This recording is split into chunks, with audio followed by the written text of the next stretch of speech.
Hi everyone, this is Frank DiMora, and today is the 10th of June. I just want to refresh your mind some of the things that I warned you about concerning the Psalm 83 war, because this war hasn't been fought yet, and it's really important to keep the eyes on watch on what's going on in the Middle East when it concerns this next war that will be happening, and we see it.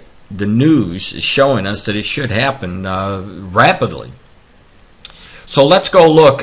First of all, for those of you who may not know about Psalm 83, it's a war in the Middle East against Israel. All of these nations, from 1 to 10, will be coming against Israel in the last days. Now, for the purpose of... Hi, everyone. This is Frank DiMora, and today is the 10th of June. I just want to cover very shortly some news pertaining to the coming war. Actually, two. Maybe two in one. The destruction of Syria, or Damascus, as we're going to see in the scripture, and then the war prophesied for the last days, the Psalm 83 war, of which you'll see here. Number 1 through 10, all of the nations that are going to be coming together as a confederacy against Israel. And you will see, as I point out number 10 here, Syria. And I've warned many, many times in the past, I'm still warning. Watch what happens in the Middle East pertaining to Syria, because Syria is going to play a major role. What do I mean by that? Well, first of all, we see that they're listed in the Psalm 83, as you can see with that red arrow. In the Old Testament, they were named Assyria. And, of course, in the New Testament, you know that it's the modern-day Syrians and the northern Iraqis. So let's take a look at Isaiah 17:1. Isaiah 17:1 tells us that the burden of Damascus, behold, Damascus is taken away from being a city, and it shall be in a ruinous heap. We're starting to see that happen right now because of the civil war that's going on presently in Syria. Also, there's another prophecy in Jeremiah 49:24 through 27. Talks primarily about the same thing, the destruction of Damascus and the Syrians, what's going to happen. It says, Damascus is waxed feeble and turneth herself to flee, and fear hath seized on her, anguish and sorrows have taken her as a woman in travail. How is the city of praise not left, the city of my joy? Therefore her young men shall fall in her streets. We're starting to see this happening now. It's been going on, and almost, I believe now it's over 90,000 people have died in Syria in that civil war. And all the men of war shall be cut off in that day, saith the Lord of hosts. And I will kindle a fire in the wall of Damascus, so centering on the city of Damascus, the capital. And it shall consume the palaces of Ben-Hadad. So there you have it. We see Syria is going to play a role, and obviously it's not going to be a very good role if you're living in Syria, because they're going to be left in a ruinous heap, set on fire. So I've warned in the past about Bashar al-Assad and what was going to happen when he thought that he was going to lose his government. This is out of his own words, that he said that he would attack Israel. Now, in August of 2012, there was an article that came out that I showed you. Cornered and desperate, will Assad unleash a catastrophic chemical weapon attack against Israel? All right, so in that, what I did is I showed you, I highlighted the most important part that I thought about this article, looking into the future about Assad, his regime, and the nation of Syria, and how they're going to relate to what was going to happen to Israel.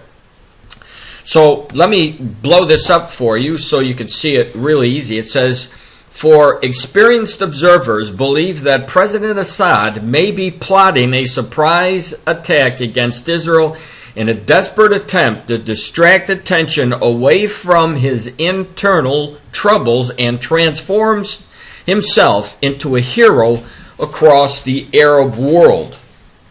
All right, well, that was back in 2012, and look what came out today in today's news. You'll see it.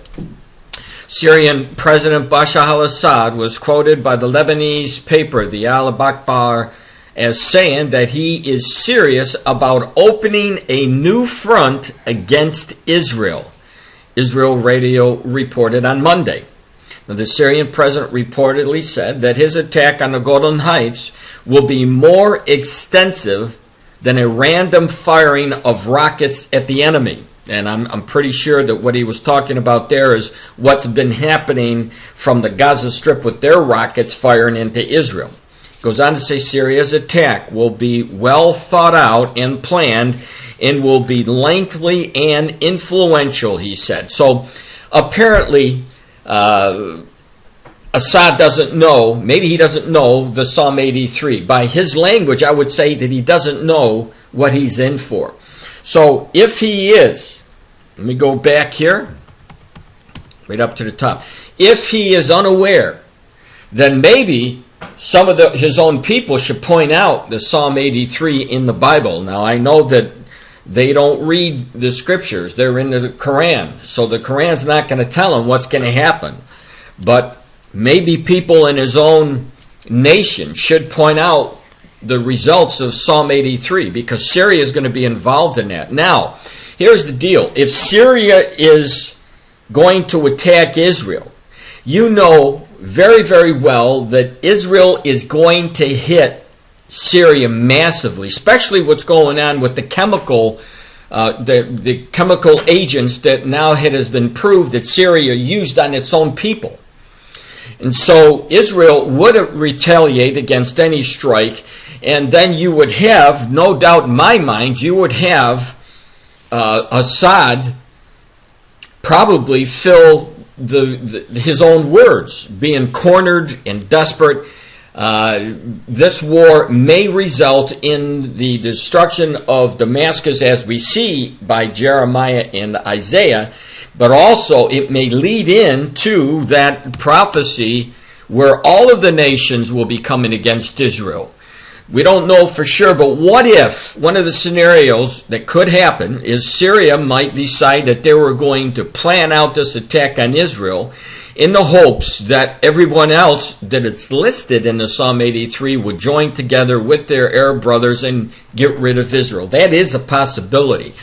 But I thought it's not by coincidence that we're seeing a new article today talking about this extensive planning, or this war, if you will, against Israel. It's been written down. We know that it's coming. We know who the participants are. Syria against Israel.